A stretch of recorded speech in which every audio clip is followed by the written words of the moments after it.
নমস্কার। আজকের বিতর্কের বিষয় হলো বর্তমান সমাজে নারী ও পুরুষের সমান অধিকার।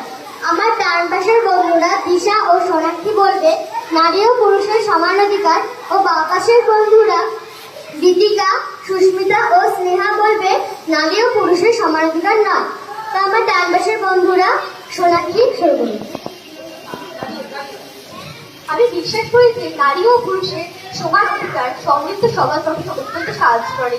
নারী ও পুরুষের সমান অধিকার সমাজের একটি গুরুত্বপূর্ণ বিষয়। তাদের সমান অধিকার থাকলে তারা আমাদের সমাজ আর সুন্দর হতে পারে। এখন বর্তমান সমাজে নারীরা সম্পূর্ণভাবে শিক্ষিত হবে, তারপরেই বিয়ে করবে, তার আগে নয়।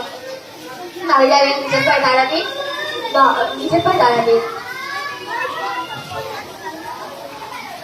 এখন কয়েকজন মানুষ আছে, অনেকে বলে মেয়েরা একা বেরোবে না, তুমি মেয়ে মানুষ, ছেলেরা বের হতে পারে, মেয়েরা নয়। মেয়েরা নয়, আমাদের জগতে সকলেই আমাদের চিন্তাও নয়, আমাদের সকলকে আমাদের মাতৃভূমি আমাদের সকলকে একটি মানুষ হিসেবে বিবেচিত। এমনকি বলে সমাজের অন্যান্য দেখা যাচ্ছে ছেলেদের তুলনায় মেয়েরা ভালো করেছে।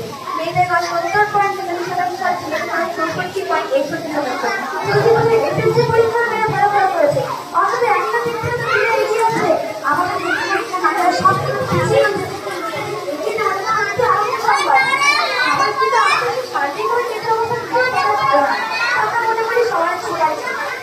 নারী ও পুরুষ সমাজ থাকবে না, সেই দেশ কোনোদিনও এগিয়ে যেতে পারে না।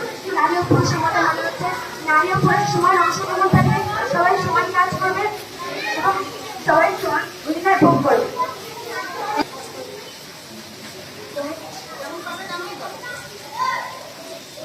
মাধ্যমিকের পর থেকে ছেলেরা সমান থাকতে পারে না। পুরুষের সমতার মানে হচ্ছে জীবনের সর্বক্ষেত্রে নারী পুরুষের সমান অংশগ্রহণ থাকবে, সমান সুযোগ সুবিধা থাকবে, সমান অধিকার ভোগ করবে। কিন্তু আমাদের দেশে নারীরা কি নিজেদের সমান অধিকার ভোগ করতে পারছে? হতে পারে ভোগ করতে পারছে।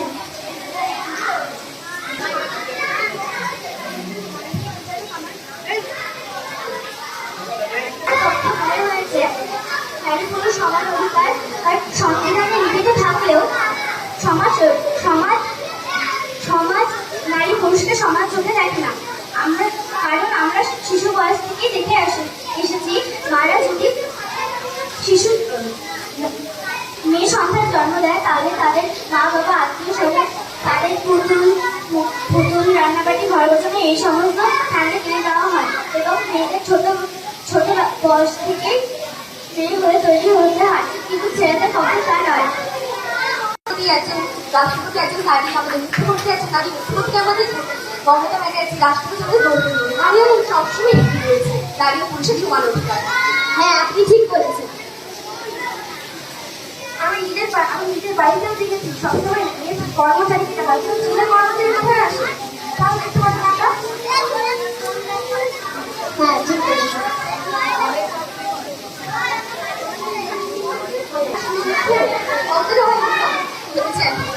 শুরু করতে হবে, সেটি করতে তো অবশ্যই হবে।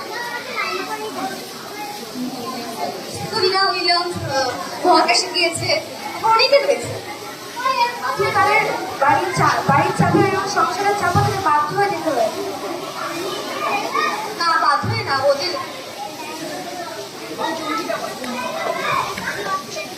আপনিও ঠিক বলেছেন। ও বাদিকে বলছে যে দীপিকা আর সুস্মিতা স্নেহা বলছে যে নারী ও পুরুষের সমান অধিকার না। ওনারাও ঠিক বলছে। মেয়েরা সদিচ্ছাও হয়, কিন্তু ইচ্ছা করে। আমরা আমাদের বাড়িতে দেখি আমাদের মা সবসময় বলে, মা বাবা সবাই বলে যে আমাদের মেয়েদের নিজের পায়ে দাঁড়াতে। আমাদের স্কুলের ছেলেরা কেমন পুরুষেরা কেমন শিক্ষা পেয়েছে, আমাদের নারী শিক্ষাও পেয়েছে। কিছুদিন আগে আমাদের চেক অলিম্পিক হলেও ওখানে নারী ও পুরুষের সমান রয়েছে, সমান সব পেয়েছে। এখনো ভাবেন না যে পড়াশোনা কমপ্লিট করার পর মেয়েকে দিতে হয়। কিছু বাবা এখনো ভাবেন যে এই বড় হয়ে গেছে বিয়ে দিয়ে, আর ছেলেদের ছেলে জন্ম হয়, ছেলেকে পাবে, আমার ছেলেটা অনেক বড় হলে অনেক কাজ করবে। হ্যাঁ, দীপিকা ঠিক বলেছে, এটা আমরা সমাজে দেখতে পাই। কিন্তু এখন অনেক মেয়েরাই বলে না, আগে মেয়েরা নিজের পায়ে দাঁড়াবে তারপরেই বিয়ে করবে, তার আগে নয়। ছেলের ও মেয়েদের সমান অধিকার রয়েছে। হ্যাঁ, সোনাক্ষীও ঠিক বলেছে, ওনার যুক্তি ফেলে দেওয়ার মতো না। সব জায়গায় কি শুরু হয়েছে? সব জায়গায় শুরু করতে হবে। অনেক জায়গায় শুরু হয়েছে, শুধু আজকে অনেক বেশিরভাগ জায়গায় এখন শুরু হয়েছে। সব জায়গায় শুরু করতে হবে, হ্যাঁ আজকে হয়তো হয়নি, কিছুদিন পরে অবশ্যই হবে। দাঁড়ান, এক এক করে বলুন আপনি কি বলতে যাচ্ছেন।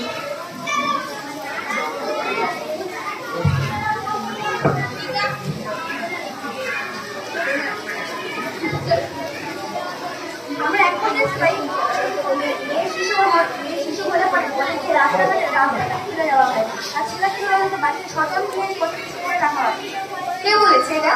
তো আগে হতো না, এখন তো হয় না। এখন অনেকেরই হচ্ছে, অনেকেরই পুত্র সন্তান হয়, কন্যা সন্তান জন্মেছে। তো আমরা তো একজন নারী, আমাদের বাবা কথা আমাদের ফেলে দেয়নি। চলো কিন্তু আগেও দেখা হয় না। এখনো অনেক জায়গায় এটা হয়।